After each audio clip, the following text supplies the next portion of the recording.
A paz de Cristo, meus amados irmãos, é muito bom estarmos juntos nesse encontro com essa carta, essa bela carta maravilhosa. E receba o meu abraço, o abraço da Dulce. Estamos em oração pela igreja, para que Deus possa nos guardar, né, sustentar o nosso coração. Amanhã estaremos reunidos na vigília, na mini vigília, de 9 à meia-noite, buscando a Deus, exaltando, glorificando a pessoa do Pai Celestial. Domingo próximo passado tivemos um domingo maravilhoso, cheio da presença de Deus. Quero te convidar, convocar, né, para domingo agora estarmos juntos, estudando a palavra de Deus, carta de Paulo aos 1 Coríntios e à noite Deuteronômio. Estamos terminando Deuteronômio, estamos chegando ao final e vamos entrar no livro do Apocalipse. Estamos estudando, é uma carta maravilhosa, como toda a Bíblia é maravilhosa, né? Como essa carta aqui aos Hebreus, que nós estamos hoje terminando ao final, a gente chega ao último encontro dela, e aonde a gente tem sido assim ricamente abençoado pelo Senhor, né? É muito bom estarmos juntos com os irmãos. Lembrando que sábado agora às 16 horas as irmãs estarão reunidas lá na igreja, louvando a Deus e também em oração, com todas as restrições, né? Mas estaremos juntos, assim, juntos, afastadas, né? Elas, as irmãs, e buscando ao Senhor e invocando o nome de Deus, em nome de Cristo Jesus. Ok, muito bem, vamos lá então para o último texto dessa bela carta, Hebreus capítulo 13, versículo 18. O apóstolo, o escritor, né? Não sabemos quem escreveu, diz assim, se foi um apóstolo, né, ou não. Ora, orai por nós, pois estamos persuadidos de termos boa consciência, desejando em todas as coisas viver condignamente. Rogo-vos com muito empenho que assim façais, a fim de que eu seja restituído mais depressa. Ora, o Deus da paz que tornou a trazer dentre vós, o Deus da paz que tornou a trazer dentre os mortos a Jesus, nosso Senhor, o grande pastor das ovelhas, pelo sangue da eterna aliança, vos aperfeiçoe em todo bem para cumprirdes a sua vontade, operando em vós o que é agradável diante dele. Por Jesus Cristo, a quem seja a glória para todo sempre. Amém. Rogo-vos ainda, irmãos, que suporteis a presente palavra de exortação, tanto mais quanto vos escrevi resumidamente. Notifico-vos que o irmão Timóteo foi posto em liberdade, com ele, caso venha, logo vos verei. Saudai todos os vossos guias, bem como todos os santos. Os da Itália vos saúdam. A graça seja com todos vós. Que Deus abençoe a leitura de sua palavra e vamos orar. Pai Celestial, muito obrigado, porque o Senhor tem nos guardado, apesar das guerras, das lutas, das dificuldades, de termos muitos irmãos, Senhor, doentes no nosso meio, e mais o Senhor possa curá-los em Cristo Jesus, restaurá-lo para a glória do teu nome, levantar os doentes, fortalecer os fracos, tocar na vida do teu povo, tocar na sua família, no teu povo que tu amas de uma maneira profunda, ó Deus, a ponto de enviar o seu filho para morrer pelos nossos pecados. Tu és o grande pastor das ovelhas, tu és o grande sumo sacerdote, tu és o Senhor da nossa alma. Muito obrigado por tudo, Senhor. Nos abençoe, nos fortaleça. E obrigado pelo privilégio que o Senhor tem me concedido de expor todo esse livro, Senhor.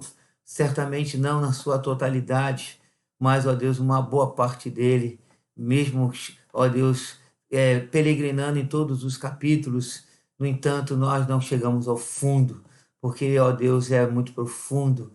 É maravilhosa essa carta, Senhor. No entanto, nós temos desfrutado de uma boa parte dela, ó Deus, bebido dessa água cristalina do Espírito, que o Senhor colocou no coração desse irmão, ao escrever essa bela carta, Senhor, aos nossos irmãos do primeiro século que estavam te servindo, Senhor. E, ó Deus, igualmente nós que estamos te servindo, nós também fomos abençoados, exortados por essa bela escritura. E, ó Deus, e nós continuamos sendo, ó Deus querido, exortados, Senhor, dia por dia por essa bela palavra. Fala o nosso coração, sustenta nossas vidas em tuas mãos. Em nome de Cristo Jesus, nós oramos agradecidos e que os santos do Senhor digam amém.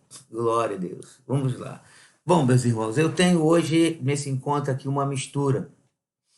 E essa mistura é a mistura da alegria e de pesar. Por quê? Chegamos no último bloco dessa carta. Alegria porque o Senhor me deu graça e iluminação para compreender a ideia do Espírito ao inspirar essa bela carta para esse irmão. Então, eu sou grato a Deus, me sinto assim muito abençoado, né, por chegar ao final. É difícil, né? É uma construção que necessita, demanda trabalho, estudo, oração, mas é muito bom, uma delícia. É gostoso você estudar a palavra de Deus, né? E assim, a cada dia, capítulo por capítulo, bloco por bloco, tentando entender a construção gramatical, tentando entender a construção, a ideia do Espírito Santo, aquilo que o Espírito Santo queria falar com a sua igreja. E eu sou muito grato a Deus. Louvado seja o Senhor pelo privilégio, né? É, pesar porque nós estamos chegando ao fim, né? E uma tristeza, né? Porque ela é de fato muito doce. Mas Salomão disse uma coisa muito interessante: melhor é o fim das coisas do que o começo, né? Quer dizer, chegamos ao fim, completamos, né? O desafio foi um grande desafio para mim, mas Salomão diz que é o melhor o fim do que o começo das coisas, né? Eu louvo a Deus, então, pela graça dele maravilhosa que ele tem derramado sobre nós, sobre os irmãos. Alguns me acompanharam em toda a carta, alguns capítulos, mas eu e os irmãos que acompanhamos toda a carta, eu me sinto, junto com você, que acompanhou toda a carta, privilegiado, e os irmãos que não tiveram essa oportunidade podem voltar e ouvir, porque tá gravado aí no nosso canal, né? Bom, nesse último bloco, nós podemos ver que o escritor, dentro da estrutura, ele faz 4 divisões, né? Nós podemos ver que não são tantos versos, são 8 versículos, né? Mas ele faz assim uma divisão maravilhosa. 1, 2, 3, 4, 5, 6, 7. São 8 versículos. E dentro desses 8 versículos ele faz essas 4 divisões. Do versículo 18 ao 19, a primeira divisão, ele pede oração. No versículo 20 ao 21, ele mostra que agora ele ora a Deus em favor dos leitores. Então, ele pede oração, depois ele ora em favor dos seus leitores. Verso 22 a 23, ele roga para que os irmãos suportem as exortações da carta. Ele entende que as exortações, de um certo modo, elas são pesadas, mas são necessárias, e ele roga para que os irmãos suportem. Quer dizer, não são palavras simples, são palavras incisivas. A carta ela é cheia de exortações, a carta é forte. E, por último, verso 23 ao verso 25, ele dá a saudação final. Bom, então vamos lá. Na primeira divisão, que é onde ele pede oração, o escritor ele clama, né? Eu queria mostrar para os irmãos perceberem como ele crê que pela oração Deus opera. Isso é importante, né? Nós tivemos um domingo de oração, eu chamei de vigília diurna de oração, né? Foram 10 horas, dividimos em 2 grupos a igreja. Sexta-feira agora nós vamos ter uma mini vigília de oração, nós estaremos de 9 à meia-noite, orando, buscando a Deus, invocando o nome do Senhor, porque nós, juntamente com esse escritor, nós acreditamos na oração, porque a Bíblia fala que Deus ouve a nossa oração. E isso é importante. Vejam só no versículo 18 como o escritor ele coloca, ele diz: orai por nós, né? Então, o que nós podemos ver aqui logo de cara? Ele coloca o verbo no imperativo. Ele diz: orai, né? Como que ele ordenando aos seus leitores. Segunda coisa, ele coloca o pronome na primeira pessoa do plural, quer dizer, por nós, não era só pelo escritor, era pela equipe dele, né? Tinha mais de um irmãos, quem sabe eles estavam presos, quem sabe eles estavam numa missão, quem sabe foi esse grupo que, vamos dizer assim, discipulou esses hebreus convertidos, mas ele pede oração não só por ele, mas por todos os seus irmãos que estavam juntamente com eles, né?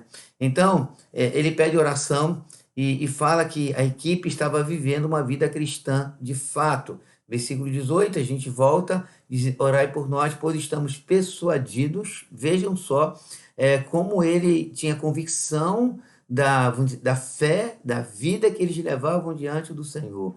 Pois estamos persuadidos de termos boa consciência, desejando em todas as coisas viver condignamente. Então, esse é o perfil da equipe, né, que ele pede oração, nós, e também esse deve ser o perfil do verdadeiro cristão, tanto dos leitores que receberam a carta, como de nós que estamos aqui 2000 anos à frente, né? Nós precisamos ter uma boa consciência e desejando em todas as coisas viver condignamente, né?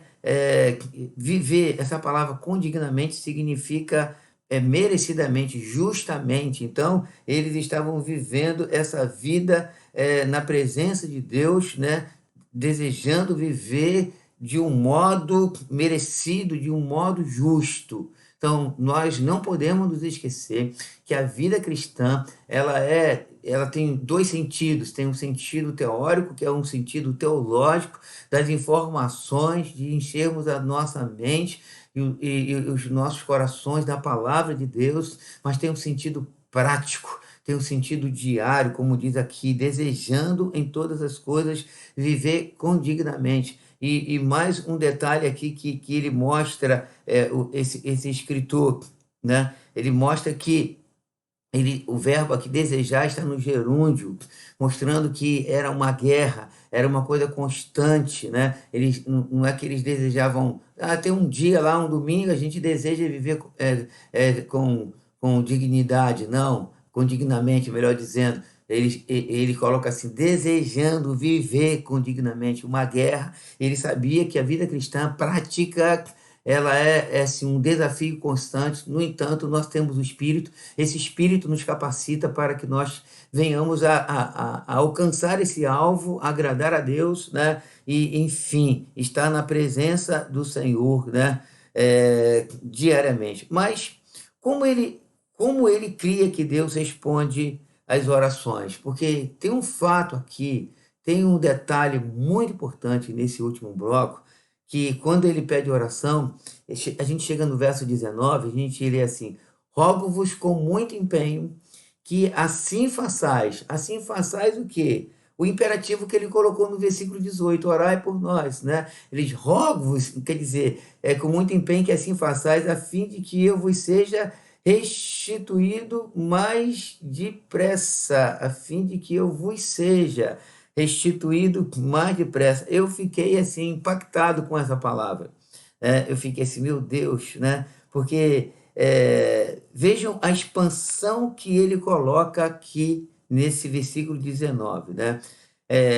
Primeiro, no versículo 18 ele pede oração, né? Orai. Segundo, no versículo 19 ele aprofunda o verbo dizendo não mais orai, mas ele coloca rogai, rogo-vos. E o rogo é diferente da oração. Rogar significa um clamor mais profundo, um clamor com dor, um clamor mais intenso. Então parece que ele intensifica, vamos dizer, a questão da oração, porque parece que ele tinha assim, uma necessidade de estar com aqueles irmãos. E parece que o único caminho que o escritor ele entendia que poderia ser aberto para que esse encontro pudesse ser real era através da oração. Porque às vezes a gente não compreende isso, a gente não tem essa compreensão. O escritor poderia falar assim: olha, promovam um jeito de eu chegar aí para estar com vocês. Envie, assim, quem sabe, um dinheiro, envie, assim, uns cavalos ou um navio, não sei onde que ele estava. Então, ele poderia, vamos dizer assim, pensar numa coisa material, física, viável, né? Ele poderia pensar em algo que os homens poderiam providenciar, mas ele entendia que esse encontro só poderia ser providenciado pela oração.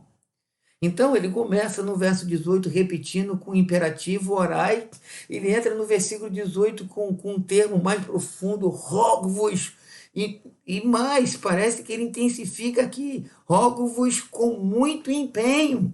Parece que é um pleonasmo, parece que ele se intensifica a coisa, como que ele estivesse dizendo assim, pelo amor de Deus, orem com muito empenho, que assim façais, a fim, qual é a finalidade disso tudo? Essa briga toda, essa intensidade toda, ele diz, a fim de que eu vos seja restituído mais depressa. Aí, outra coisa interessante, que no versículo 18 ele coloca o pronome na primeira pessoa do plural. No versículo 19, ele já coloca aqui, a fim de que eu, né, já coloca na primeira pessoa do singular. Né? Parece que ele queria, a equipe certamente, já que no versículo 18 ele pede oração por todos, mas no versículo 19 parece que o anseio, parece que a necessidade era mais do escritor do que de toda a equipe. Né? Mas o que eu quero chamar a atenção aqui dos irmãos é a questão da oração. Ele acreditava na oração. Nós precisamos acreditar na oração. Parece que nós não acreditamos na oração como esse homem acreditava na oração. Nós não acreditamos que Deus ouve a nossa oração. Nós não acreditamos que Deus pode providenciar algo através da oração, que Deus pode responder à nossa oração. Porque as reuniões de oração são vazias. A gente pode até dizer, não, a gente está na pandemia, as pessoas ficam com medo. Não, não é pontual, não é nesses 10, 11 meses que a gente está de pandemia que a reunião de oração ficou vazia. Ela sempre foi vazia. Nesses 40 anos que eu tenho no Evangelho, eu sempre participei de reunião de oração na igreja que eu congregava e na igreja que eu pastorei. E a reunião de oração, ela sempre teve um número menor, né? Ainda que eu tente facilitar a questão, porque meio de semana é difícil, né? Fizemos uns 2 meses atrás uma vigília noturna, né? De 10 até as 6 da manhã, oramos, tivemos um número lá de umas 40 e poucas pessoas em oração, né? Então não é um número grande, é um número pequeno. Aí vai ser bom, vamos fazer diferente, vamos fazer uma vigília diurna para que todos possam participar. E uma boa parte, como eu dei essa liberdade, e porque alguns têm problema de saúde, de família, pelo menos venha no horário de culto, e assim foi feito, né, para facilitar os irmãos. Eu sei que alguns têm dificuldade, mas ainda assim, não obstante, tivemos um número maior, né, do que a noturna, mas não foi a totalidade da igreja. Uma que a gente não pode, você pode dizer, mas hoje a gente não pode ter a totalidade da igreja por causa da pandemia. Mas mesmo se não fosse pandemia, mesmo se fosse num período comum, a gente não teria as 10 horas de oração, de ministração da palavra que tivemos, com superlotação, com a lotação máxima da membresia da igreja. Nós não teríamos. Né? Vamos ter agora uma mini vigília de 9 à meia-noite. E aí vai, é o mesmo número, é um número pequeno. Pessoas não, a gente não acredita na oração, a gente não acredita que Deus ouve a nossa oração. Porque se nós acreditássemos, nós iríamos nos juntar com esse escritor que, pelos verbos que ele usa aqui, ele parece que tinha uma convicção tão forte, que Deus escuta a oração do povo de Deus, que senão ele não usaria o verbo orar nesse sentido, né? No imperativo, depois ele diz, rogo-vos com mais empenho para que eu seja restituído aos irmãos mais depressa. Agora, a oração, ela tem um lado misterioso de fato, né?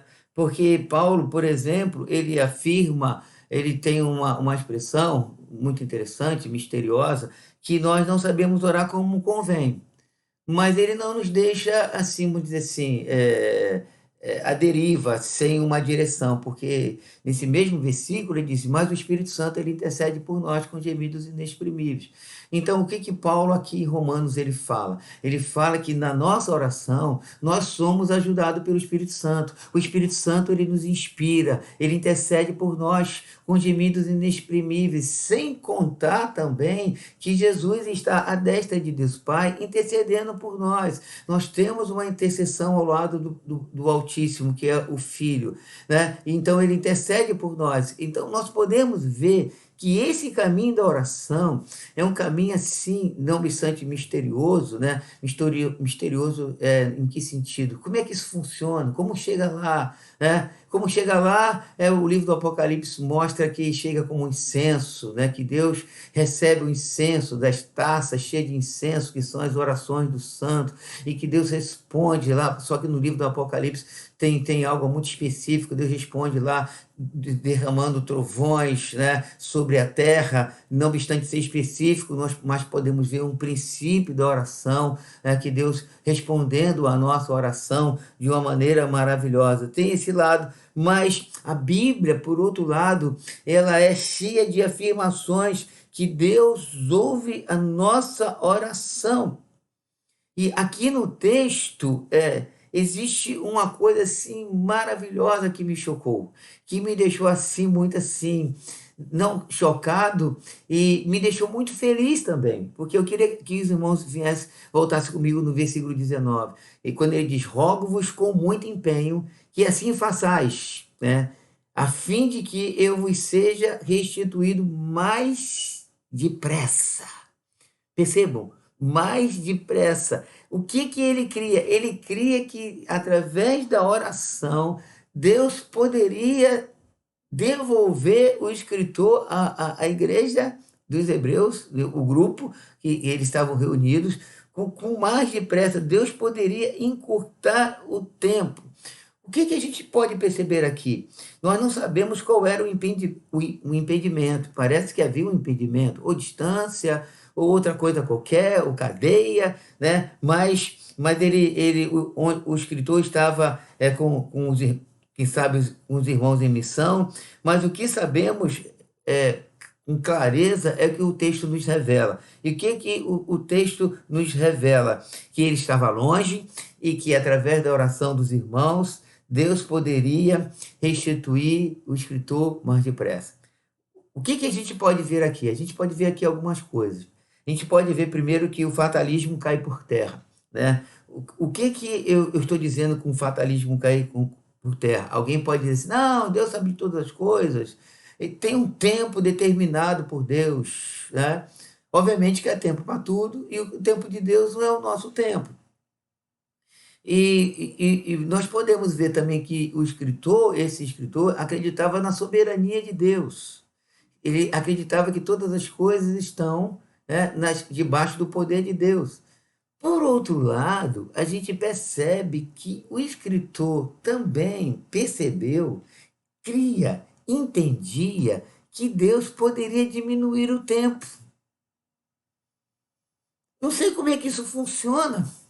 Tá? Eu não tenho todas as explicações, mas a única explicação, ao ver esse texto, ao ver a ideia de oração, que o escritor ele sabia que Deus poderia, vamos dizer assim, diminuir o tempo. Por isso que eu disse que o fatalismo ele cai por terra aqui, né? Porque o fatalismo não vai ser assim, vai ser nesse tempo aqui do Senhor. Mas existem coisas nas escrituras a respeito de Deus que a gente não tem assim não tem muitas explicações. Por exemplo, Deus disse assim para o profeta: vai lá, diz para Acabe que eu vou acabar com ele, vou atropelar ele, né? Não, vamos sair de Acabe, vamos pro rei Ezequias. Ó, diga lá para Ezequias para ele pôr em ordem a sua casa que ele vai morrer. Aí Deus falou isso para Isaías, e Isaías chega lá e profetiza para Ezequias. Aí o profeta sai, aí Ezequias bota a cara na parede e começa a orar: Senhor, fui fiel, Senhor, tem misericórdia, tem misericórdia. Quando o profeta estava lá, já na saída do pátio, o Senhor falou assim: ó, volta, E é porque ele se arrependeu. Ele ora, né? O rei ora. Diga para ele que eu dei mais 15 anos para ele. Aí eu vejo, aí o profeta, pô, Senhor, tu não falaste, não tá nisso, tá escrito isso, né? Isso aqui é vamos dizer assim, um arranjo meu. Mas Senhor, tu não falaste que ele, para ele pôr a ordem, a casa dele, que amanhã ele ia morrer, né? Mas aí ele se arrependeu, falar que ele se arrependeu, aí o profeta volta, ó, o Senhor está falando que ele ouviu a sua oração, ele está te dando mais 15 anos. Quer dizer, ao mesmo tempo que a Bíblia é clara na soberania de Deus, isso não toca na soberania de Deus, isso na verdade mostra que Deus é soberano, que ele faz como ele quer fazer. A gente não pode colocar Deus numa caixinha e dizer que está tudo arrumadinho assim. Não, Deus só pode agir, Deus não pode agir assim, Deus só age desse jeito. Não, Deus é Deus, você não pode impedir a ação de Deus, então nós podemos ver, vamos dizer assim, o que é claro, que ele é soberano. Né? Você pode dizer para mim, mas existe um tempo para todas as coisas. Sim, existe um tempo para todas as coisas. No entanto, Deus é Deus. E através da oração, Ezequias ora e Deus dá mais 15 anos para ele. Aqui o escritor diz: rogo-vos com muito mais empenho que assim façais, a fim de que eu vos seja restituído mais depressa. Eu quero chegar mais depressa aí, né? Então, eu não sei ter todas as explicações, mas uma coisa eu posso entender, que o escritor sabia que através da oração Deus podia fazer algo mais rápido. Não é mais rápido no tempo de Deus, mais rápido no tempo dos homens. No tempo de Deus, eu posso, junto com você, crer que está tudo determinado pelo Senhor. Mas no tempo dos homens, a gente pode ver uma volatilidade, um movimento que, através da oração, né, Deus pode se mover. E Deus está aqui, porque Deus ele ouve as nossas orações. Por isso, ainda que a gente não entenda tudo sobre oração, não entenda tudo sobre Deus, mas uma coisa está muito clara aqui para mim, é que nós temos que perseverar na oração. Nós temos que perseverar na oração, porque Deus, irmãos, ouve o nosso clamor, Deus ouve a nossa oração, Deus vai responder a nossa oração. Eu desejo me reter na ideia do texto, a ideia que Deus pode adiantar, não no sentido dele, mas adiantar no nosso sentido, algumas coisas que nós precisamos, né? Porque na eternidade é a eternidade, a gente nem conhece o tempo da eternidade, a gente conhece o nosso tempo. Então, através da oração, Deus pode operar na nossa vida, né? Agora, quando nós olhamos, por exemplo, as promessas de Deus, Deus faz promessas. Aí Deus faz promessas e nos envolve na oração. Deus fez uma promessa a Abraão, dizendo para Abraão: olha, está vendo essa terra aqui? Eu vou dar para você, vou dar para sua geração. Essa geração vai ser levada cativa, mas depois eu vou julgar os opressores e vou dar essa terra para vocês. E o fato aconteceu. Os hebreus foram levados cativos para o Egito e os hebreus ficaram lá 430 anos. Aí, de repente, no tempo humano, o tempo humano foram 430 anos, né? O povo estava lá cativo e o povo começa a clamar a Deus por causa da opressão de Faraó. Aí Deus se manifesta a Moisés e diz assim: ouvi o clamor dos filhos de Israel. Quer dizer, na eternidade já estava tudo estabelecido, mas aqui embaixo não. Aí, mas o povo aqui embaixo estava clamando. Aí Deus disse o seguinte: ouvi o clamor dos filhos de Israel, eis que descerei e vou livrar o meu povo da opressão de Faraó. Aí Deus separa Moisés. O que eu estou chamando a atenção dos irmãos para esse episódio lá de Êxodo capítulo 3? É sobre a oração. Porque quando Deus se manifesta a Abraão, Deus não diz assim: Abraão, desculpe, a Moisés, Deus não disse para Moisés: Moisés, eu um dia, 430 anos, eu fiz uma promessa ao meu servo Abraão, meu amigo Abraão, e eu desci a fim de livrá-los. Não, Deus não disse isso. O que Deus disse? Eu ouvi o clamor dos filhos de Israel. Atrás disso tinha uma promessa, atrás disso tinha a soberania de Deus, atrás disso, na eternidade estava tudo estabelecido, mas aqui no nosso tempo não estava estabelecido. Aí Deus, quando desce, Deus fala assim: eu ouvi o clamor dos filhos de Israel. Mais uma vez, Deus estava mostrando para nós, para eles e para nós: eu escuto a oração do meu povo, eu ouço a oração do meu povo. Será que você entende isso? Será que isso não, vou dizer assim, não fortalece a ideia de oração, a qual nós devemos de perseverar, a qual nós devemos de ser homens e mulheres de mais clamor, de mais oração, que nós devemos intensificar a oração pela nossa família, intensificar a oração pela igreja, intensificar a oração pelo Brasil, intensificar a oração por todas as nações, que Deus está ouvindo a nossa oração, que nós devemos olhar para essa Bíblia que está cheia de promessa e orar dentro dessas promessas do Senhor. Certamente os hebreus que ficaram 430 anos escravizados, eles conheciam a promessa que Deus tinha feito a Abraão, era passado de boca em boca, Deus disse que ia nos libertar, era tão evidente que eles sabiam que José disse assim: eu vou morrer, mas Deus vai visitar vocês, e quando Deus visitar vocês, vocês não deixem os meus ossos aqui, mas levem meus ossos desse lugar. E assim aconteceu quando Deus os visitou, e o povo estava lá no êxodo, na saída, na Páscoa, na passagem, que Páscoa significa passagem. Aí os hebreus falaram assim: os ossos de José, ele pediu para a gente levar os ossos de José. Percebam que o José já tinha morrido um tempo, né? Mas eles levaram os ossos de José, porque José tinha consciência que Deus ia ouvir o clamor, Deus ia ouvir, Deus ia cumprir a promessa dele. Irmão, Deus vai cumprir a promessa dele sobre a vida da igreja. Por isso nós não podemos deixar de orar, de interceder, de clamar, porque Deus é soberano para cumprir todas as suas promessas. Glórias ao Senhor por isso. Mas essa expressão, mais depressa, talvez seja justamente isso que nós estamos precisando. Orar com mais empenho para que Deus se apresse em nos socorrer. Vejam aqui um salmo. Eu quero ler 2 salmos com os irmãos. 2 versos. Primeiro é o Salmo 40, no versículo de número 13. O salmista diz o seguinte: Praz a ti, Senhor, em livrar-me. Dá-te pressa, Senhor, em socorrer-me. Percebam que ele pede pressa também, né? Vou repetir: praza-te, Senhor, em livrar-me, dar-te pressa, ó Senhor, em socorrer-me. Talvez você esteja passando por momentos difíceis, lutas profundas, dores profundas, vale profundo. Quem sabe você está pedindo, essa oração cai muito bem para a sua vida. Apressa-te, Senhor, em socorrer-me. Ou como o clamor, né, do escritor aos Hebreus: Senhor, para restituir-me mais depressa a minha saúde, restituir mais depressa a alegria do meu lar, restituir mais depressa, Senhor, essa dificuldade que eu estou passando. Mas tem um outro salmo, o Salmo 70, o salmista também faz esse clamor a Deus. Ele diz o seguinte: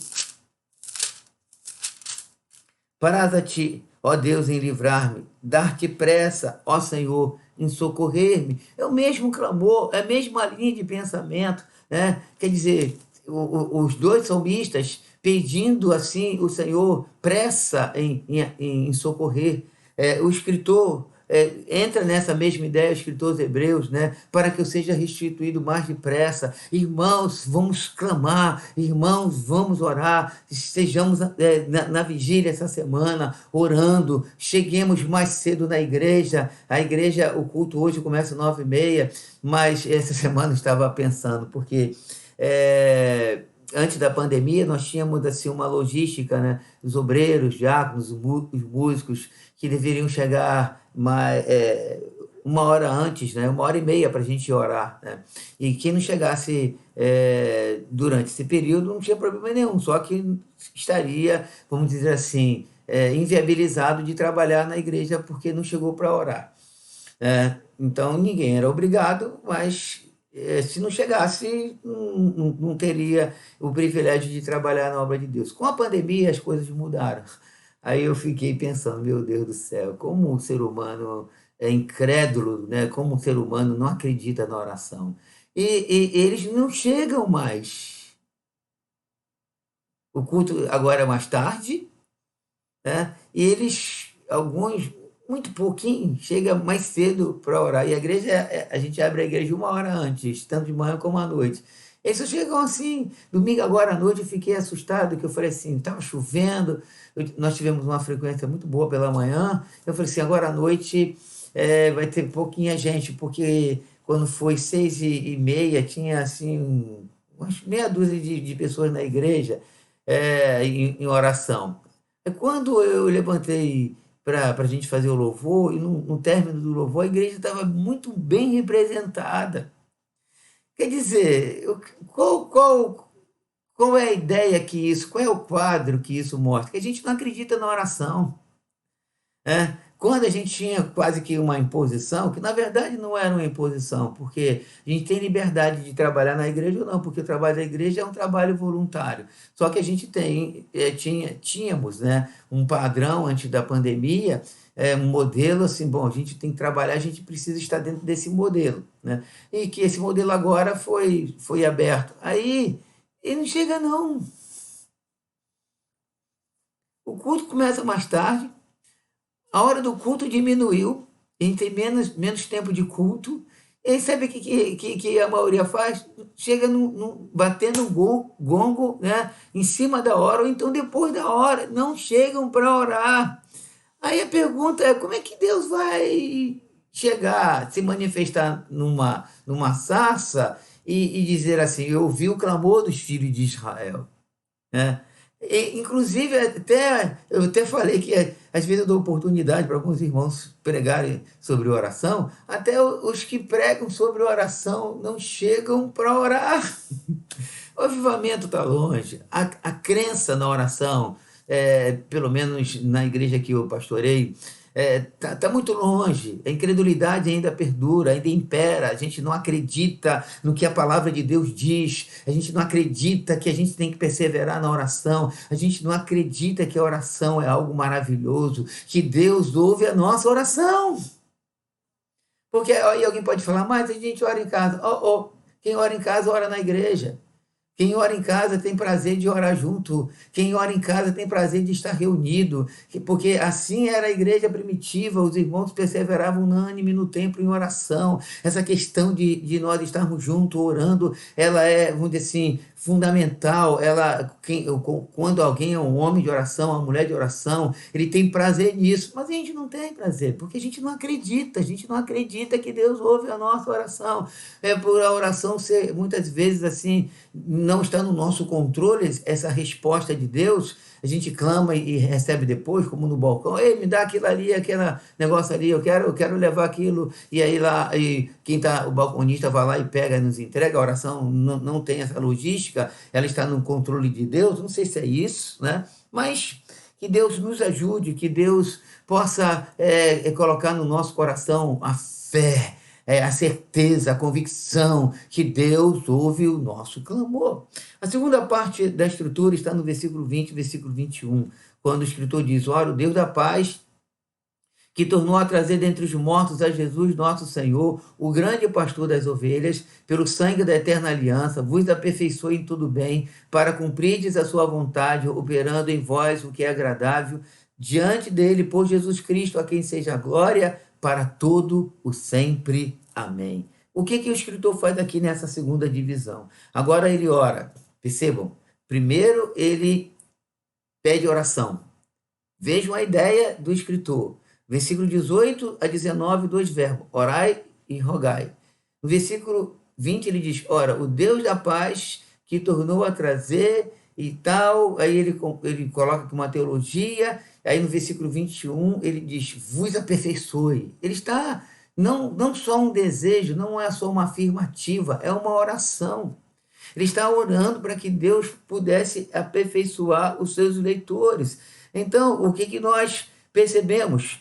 Mas antes da sua oração, ele tem uma teologia de redenção maravilhosa.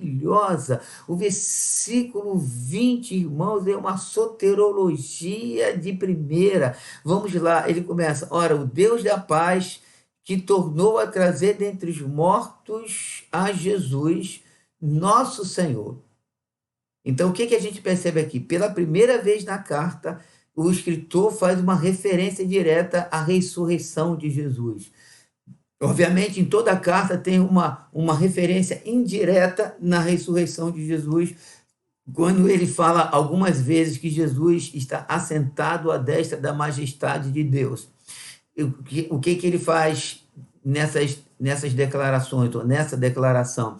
Que Jesus, ao se assentar à destra da majestade de Deus, ele ressuscitou. Então, é uma referência indireta. Mas aqui ele faz uma referência direta, né, que tornou a trazer dentre os mortos a Jesus, o grande pastor das ovelhas, pelo sangue da eterna aliança. Depois que ele faz isso, né, ele mostra aqui algo maravilhoso. Ele usa um termo maravilhoso que ele nunca usou também. Pela primeira vez ele usa aqui na sua carta, no final. Então ele usa no final uma referência direta a Jesus ressurreto. E segunda referência direta, a expressão o grande pastor das ovelhas. Em toda a sua carta ele usa o termo sumo sacerdote, porque ele fala da remissão, ele fala da redenção, mas agora no final ele chama Jesus pela primeira vez e última vez o grande pastor das ovelhas, né? Pelo sangue da eterna aliança. Glória a Deus, louvado seja o nome do Senhor. E ele usa a palavra pastor com letra maiúscula. Ele é o único. Aí a gente usa o termo que Jesus usou, o sumo pastor, o bom pastor, aquele que dá vida pelas suas ovelhas. Só que o escritor ele mostra aqui a ressurreição de Jesus, ele mostra o sangue de Jesus, ele mostra o Jesus pastoreando as suas ovelhas. Irmãos queridos, Jesus é o nosso grande pastor, o nosso bom pastor. Aí, depois de montar esse quadro teológico, falando disso tudo, ele começa a oração. Vos aperfeiçoe em tudo bem. Glória a Deus, né? Então, para fazer o quê? Cumprirdes a sua vontade, com o intuito de Deus nos aperfeiçoar. Vejam a ideia do escritor. Então, ele diz, vos aperfeiçoe em todo bem. Esse grande pastor, pelo sangue da aliança, ele estava orando, vocês precisam ser aperfeiçoados em todo bem. Isso mostra uma coisa para nós maravilhosa. Somente Deus pode ressaltar o pleno potencial do crente. Só Deus. E o escritor usa qual caminho? Oração. Obviamente, a teologia está aqui. Então, veja o versículo 20, uma teologia maravilhosa que nós estudamos em toda essa carta, né? O Senhor Jesus Cristo como aquele que ressuscita, como aquele que está à destra da majestade de Deus. Esse grande pastor das ovelhas, que pelo sangue, nós vimos o sangue, relacionado ao sangue de Abel, que o sangue de Cristo é superior. Vimos também o sangue de Cristo relacionado com o sangue de touros e de bode. O sangue de Cristo também é superior. Nós temos aqui uma teologia forte, mas também ele mostra que o único caminho, mesmo a gente conhecendo a teologia, nós só somos aperfeiçoados por todo bem por Deus. Deus. Então, a oração do escritor, é interessante que os seus leitores estavam assim, passando dificuldade, passando perseguição, passando luta, mas a oração dele não foi para que Deus pudesse livrá-los dessas lutas. A oração dele foi para que Deus pudesse aperfeiçoá-lo em todo bem. Isso é maravilhoso. Isso deve ser um motivo de oração nosso, de perseverança de oração da igreja. A oração precisa orar para que Deus nos ajude, para que Deus nos aperfeiçoe em todo bem, né? Então, isso é maravilhoso. Só que aperfeiçoar em todo bem com que finalidade? Porque a ideia dele aqui ainda está incompleta, né?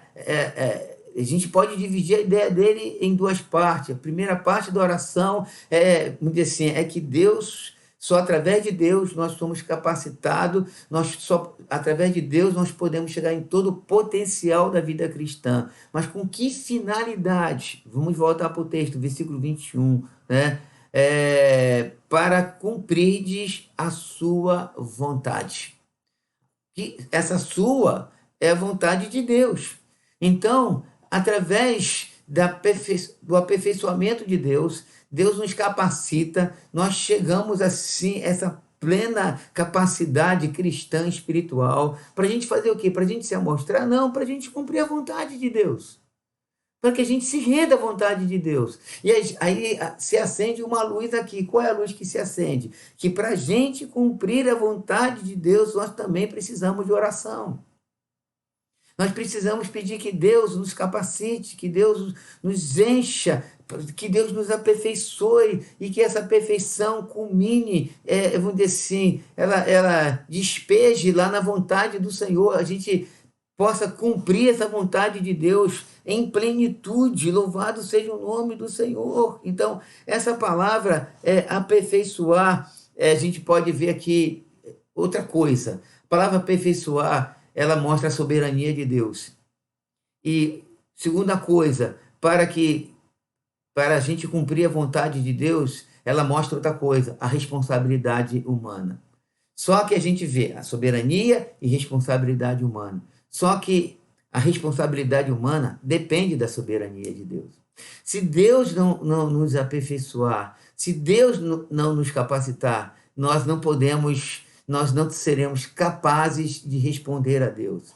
Então, através da oração, Deus nos capacita. E através dessa capacitação de Deus, nós respondemos, né? Deus operando e nós respondendo.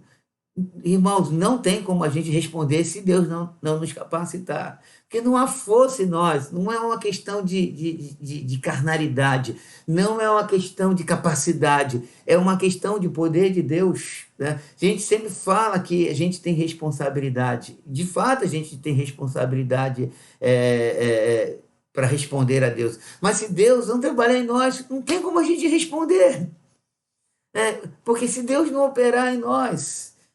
como disse o salmista, se não fosse o Senhor, muito que o inimigo teria cavalgado sobre a nossa cabeça. Se não fosse o Senhor, muito que nós estaríamos sucumbidos. É Ele que nos guarda, é Ele que nos capacita. E a gente pode ver que a oração aqui, ele é o caminho maravilhoso que a igreja precisa trilhar, a igreja precisa entrar e viver ali, né?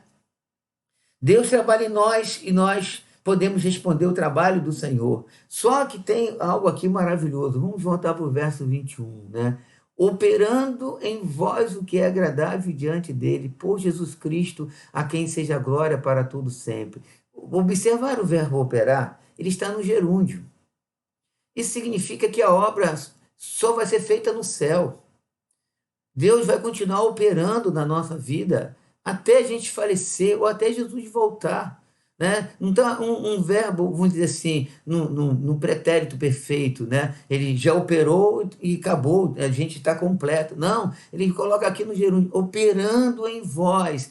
Isso mostra que a gente está nesse processo de santificação. Só que esse processo de santificação, a gente não pode se esquecer do contexto. E o contexto é a oração. A gente vê na primeira parte ele pedindo oração, agora na segunda parte ele orando pelos crentes. A gente precisa ser de oração. A gente precisa separar tempo de oração, a gente precisa ser visitante, costumeiro das reuniões de oração da igreja, a gente precisa chegar mais cedo na igreja para a gente clamar pela nossa vida, pela nossa família, pela igreja, porque Deus responde a nossa oração, para que Deus possa, como diz aqui, operando em vós o que é agradável diante dele. Só que ele coloca uma outra coisa, por Jesus Cristo, a quem seja glória para todo sempre. No final, quando Deus responder a nossa oração, a gente tem a consciência que foi por Jesus.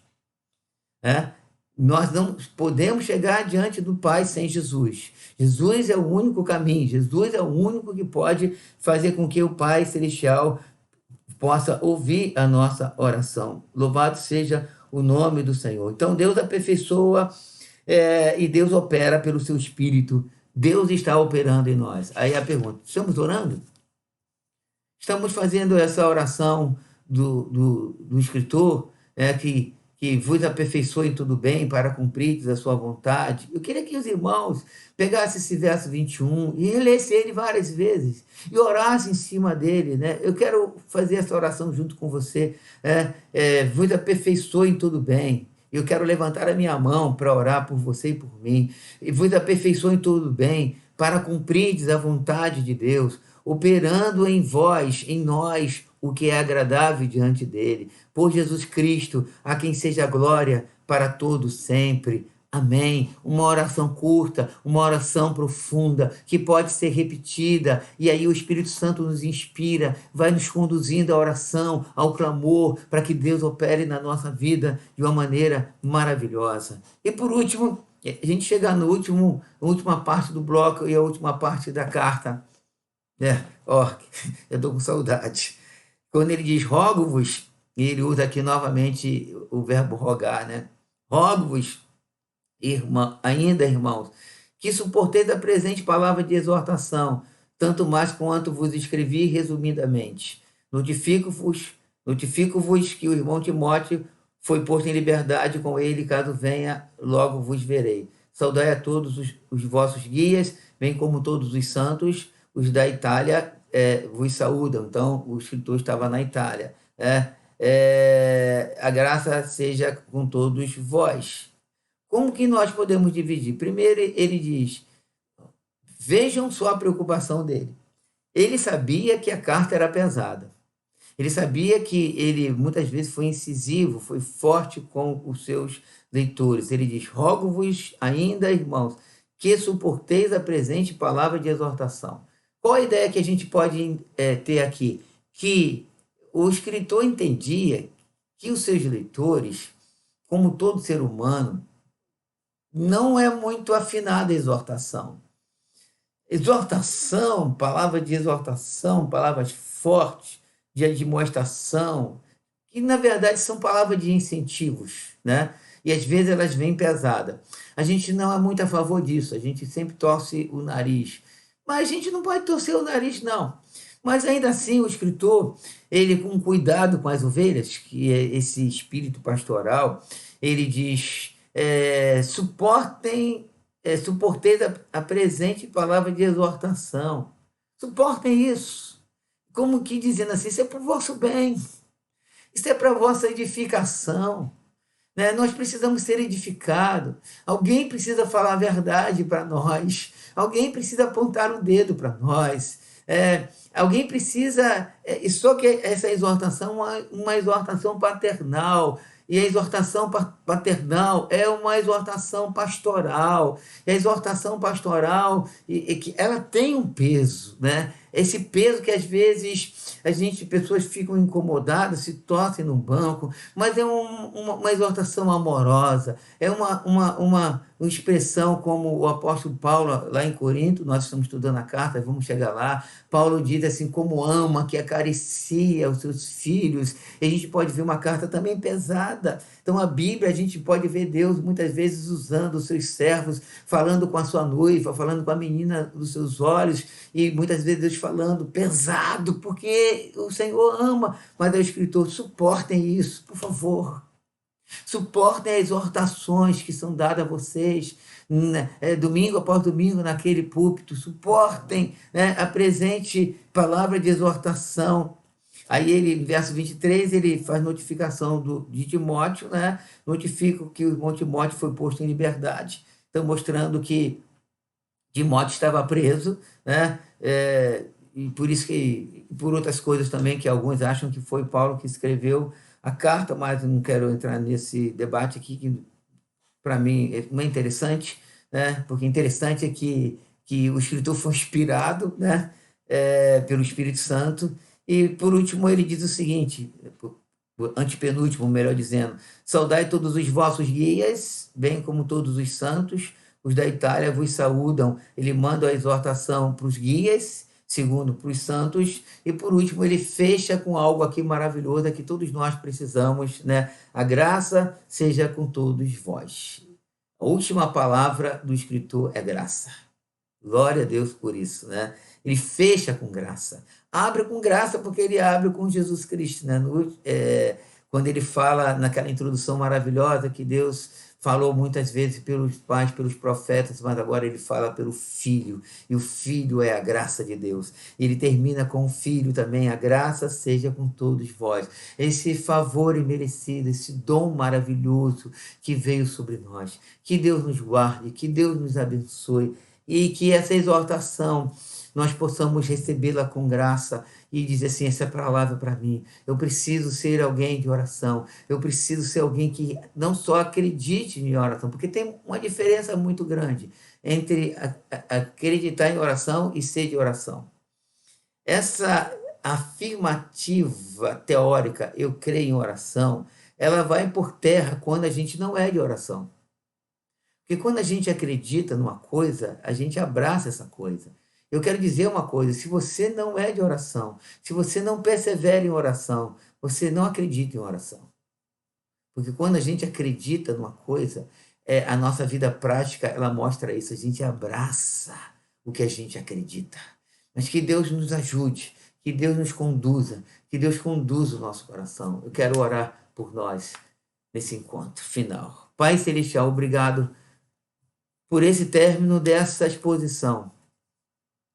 Ó Deus, que fecha com uma palavra como toda carta forte, mas que nós possamos, ó Deus, ser despertado pelo Teu Espírito Santo, que nós possamos ser acordados pelo Teu Espírito Santo, que o Senhor nos ajude, que o Senhor nos capacite, que o Senhor fortaleça os nossos corações, Senhor.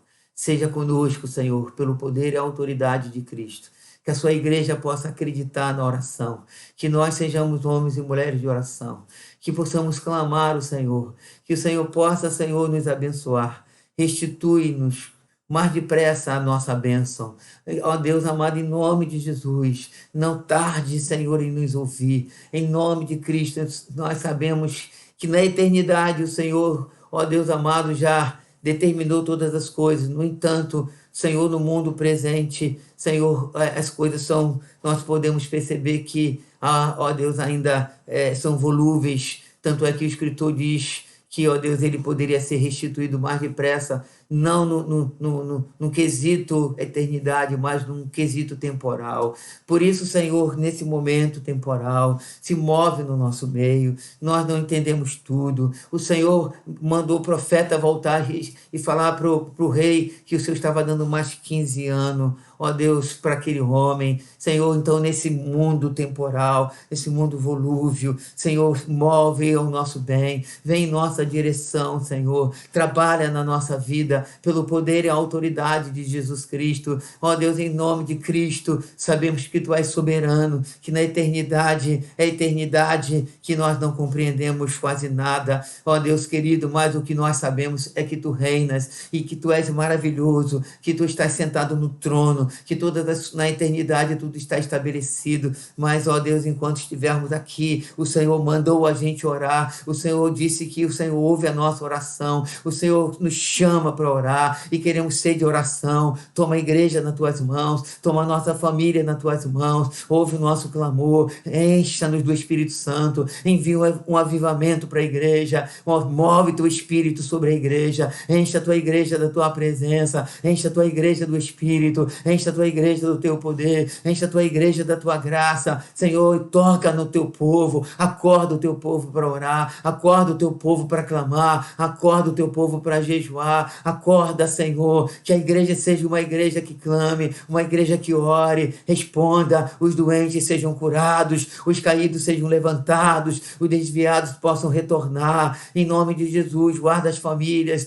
Senhor, repreenda todo dardo inflamado de Satanás, todo ataque de Satanás contra a igreja. Toca no Teu povo, acorda o Teu povo, desperta o Teu povo, derrama os dons espirituais sobre a igreja, o fruto do Espírito sobre a igreja. Se manifesta no nosso meio, se manifesta no meio do Teu povo, pelo poder e a autoridade de Jesus. Que nesse encontro, que haja um despertamento para o Teu povo, que Teu povo seja despertado, o Teu povo seja tocado pela Tua mão de poder, de glória e de graça, Senhor. Acorda a Tua igreja, pelo poder e a autoridade de Cristo Jesus. Seja Seja conosco, Pai, em nome de Cristo, nós oramos agradecidos e que os santos que amam o Senhor digam amém.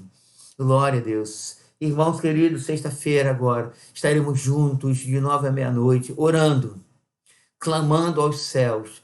Domingo pela manhã, o culto 9h30, mas a igreja está aberta a partir das 8h30 para oração. Chegue cedo, seja alguém que ame a oração. À noite, o culto começa às 18h30, mas às 17h30 a igreja está aberta. Chegue cedo para a gente orar, para a gente clamar, porque Deus ouve a nossa oração. Nós não podemos ser incrédulos nisso. E se a gente deseja ver a mão de Deus operando na nossa vida, nós precisamos ser de oração. Que Deus nos abençoe, que o amor de Deus, a graça de Cristo, as consolações do Espírito Santo estejam com todos, desde agora e para todo sempre, e que os santos digam amém. Fique com o Senhor.